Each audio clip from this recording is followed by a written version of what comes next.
आगे बढ़ते हैं, रायपुर से खबर आ रही है जहां स्कूल में हजारों किताबें डंप मिली हैं। अब स्कूल के कमरे में हजारों किताबें पड़ी हुई हैं।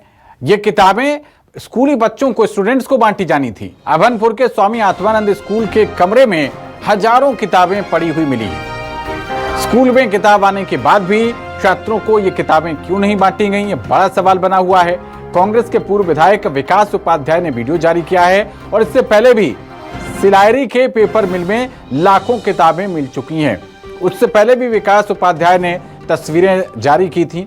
अब एक बार फिर से ये हजारों स्कूली किताबें कमरे में पड़ी हुई हैं। ये स्कूली बच्चों को बांटी जानी थी जिससे कि वो पढ़ते, लेकिन किताबें ये क्यों नहीं बांटी गई, ये एक बड़ा सवाल बना हुआ है। कांग्रेस के पूर्व विधायक हैं विकास उपाध्याय, उन्होंने एक बार फिर से वीडियो जारी किया है। अब स्कूल के ही एक कमरे में ये हजारों किताबें, ये देखिए तस्वीरों में आप बिल्कुल स्पष्ट देख सकते हैं। तो स्टूडेंट्स को ये किताबें बांटने के लिए आई थी सरकार की तरफ से, शासन की तरफ से, और ये क्यों नहीं बांटी गई हैं, कौन इसके लिए जिम्मेदार है? देखिए दोस्तों, बच्चों का भविष्य, ये किताबें आज भी कबाड़ में हैं और कबाड़ में या किताबों को कबाड़ करने में का जो सिलसिला चल रहा है, जिसकी बात हम पहले से कह रहे हैं, वो सिलसिला थम नहीं रहा है। और कटने के लिए लाखों की किताबें और पहाड़ बनकर कक्षा 6वीं 2024-2025 की किताब है।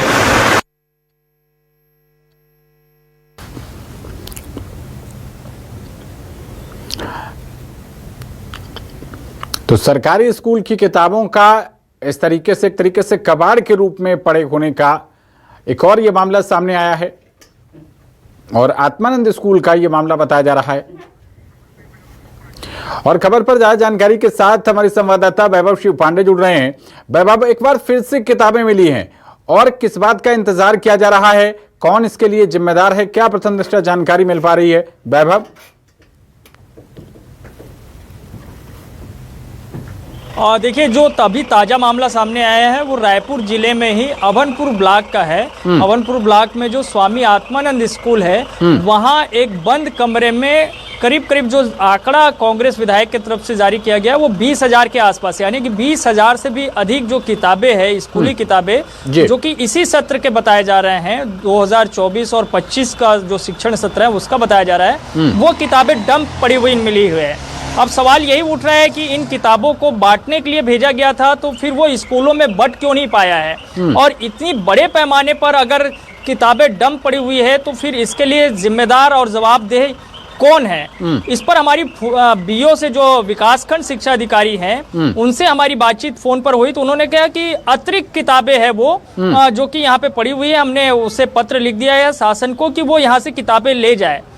सवाल इसी बात को लेकर के उठ रहा है कि इतने बड़े पैमाने पर किताबों की छपाई कैसे हो जाती है जिसकी आवश्यकता नहीं है, वो किताबें क्यों डंप की जा रही है? जाहिर तौर पर इसमें कोई बड़ा रैकेट होगा, कोई बड़ा भ्रष्टाचार होगा जिसकी जांच अभी शायद सरकार की तरफ से भी करवाई जा रही है और इसमें निचले स्तर के कर्मचारियों से लेकर महाप्रबंधक पाठ्यपुस्तक निगम को जो है उसको निलंबित किया गया है। लेकिन कहीं न कहीं ये सिर्फ एक आत्मानंद स्कूल में किताबें मिलने का मसला नहीं होगा। जाहिर तौर पर प्रदेश भर में ऐसे बहुत सारे स्कूल और गोदाम होंगे जहाँ पे किताब शायद पड़े हुए मिलेंगे। वैभव, ये कहा जा रहा है कि ये अतिरिक्त किताबें थी। डिमांड एंड सप्लाई वाला एक बहुत छोटा सा फॉर्मूला होता है और ऐसा नहीं कि कोई स्कूल का चपरासी ऑर्डर दे देता है तो इतनी बड़ी किताबें छप जाती हैं। भाई, सिविल सर्विसेज क्रैक करके आए हुए अधिकारी बैठे हुए होते हैं, वो इस तरीके की नीतियां बनाते हैं।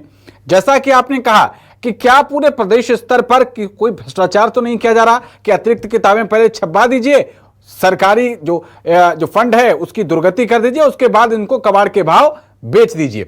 ऐसा कोई तस्वीर तो नहीं हो सकती इसमें? इससे कतई इनकार नहीं किया जा सकता और जैसी तस्वीरें आ रही है अलग अलग जगहों से, उससे तो साफ तौर पर यही लग रहा है कहीं न कहीं इसमें कोई भ्रष्टाचार का बड़ा खेल होगा जिसके चलते ये सारी चीजें हुई है। अब एक एक करके वो सारी चीजें उजागर भी हो रही है।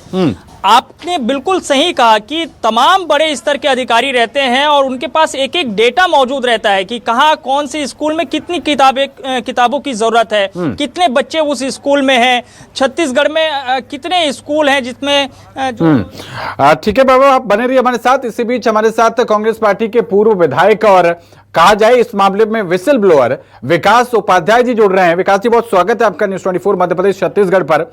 आपने इससे पहले भी मामला उठाया था, अब एक मामला फिर से सामने आया है।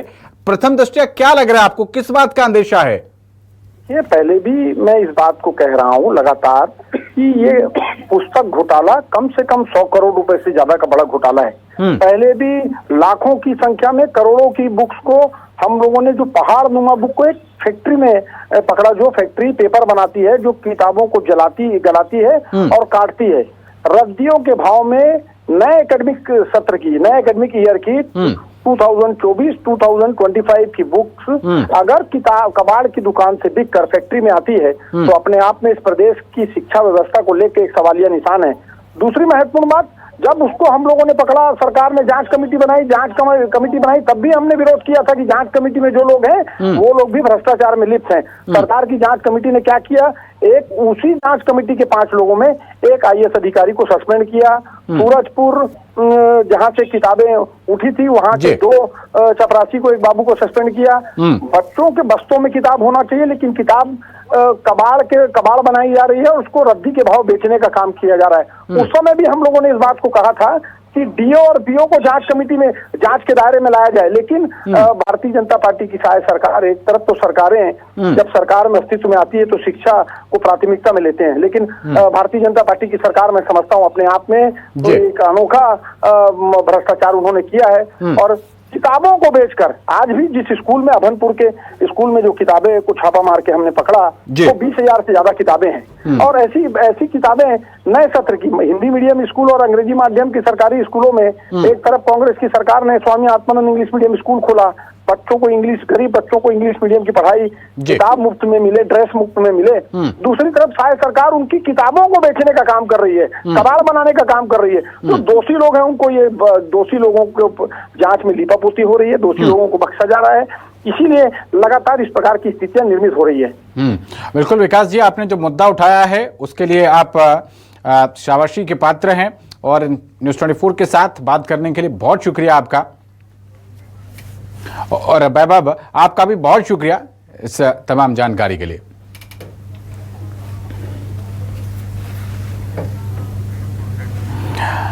तो देखिए, ये हालांकि खंड शिक्षा अधिकारी की तरफ से ये कहा गया है कि ये किताबें एक्स्ट्रा थी, स्कूलों जो बच्चे थे उन सभी को उनके हिस्से की किताबें मिल चुकी हैं, लेकिन ये भी एक सरकारी धन का दुरुपयोग है।